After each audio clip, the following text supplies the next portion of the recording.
السلام علیکم ورحمۃ اللہ وبرکاتہ۔ محترم ناظرین، آج 23 ستمبر 2023 بروز سنیچر کو بڑی اہم خبر آ رہی ہے کہ اپنے 4 بچوں کے ساتھ سرحدیں پار کر کے پاکستان سے بھاگ کر نیپال کے راستے بھارت کے شہر نوئیڈا پہنچنے والی سیما حیدر سے اب عشق کا بھوت اتر رہا ہے۔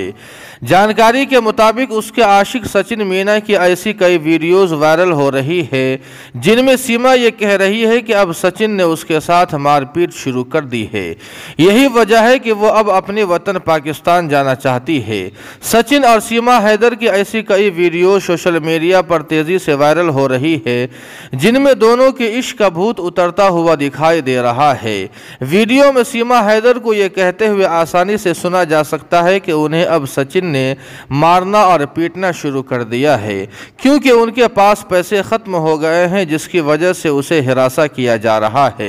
آپ کو بتلا دیں کہ پاکستان میں اپنے شوہر کو چھوڑنے کے بعد وہ بھارت آ گئی تھی، جس کے بعد اسے اب احساس ہو رہا ہے کہ وہ بڑی غلطی کی مرتکب ہو گئی ہے اور اب وہ پاکستان جانا چاہتی ہے۔ ویڈیو دیکھنے کے بعد پہلی نظر میں یقین کر سکتے ہیں کہ سیما کی محبت کا بھوت اب اتر چکا ہے، لیکن سچ یہ بھی ہے کہ سیما حیدر اب بھی سچن مینا کے ساتھ ہے اور وہ گریٹر نوئیڈا کے ربو پورا گاؤں میں واقع ایک گھر میں سچن اور ان کے خاندان کے ساتھ رہ رہی ہے۔ آپ کو بتلا دیں کہ سیما حیدر نے بھارتی پارلیمنٹ میں خواتین ریزرویشن قانون پاس ہونے کے بعد اس پر خوشی کا اظہار کرتے ہوئے کہا تھا کہ ان کے ملک پاکستان میں خواتین کا حال یہ ہے کہ خواتین کو جوتے کے پاؤں کے برابر سمجھا جاتا ہے۔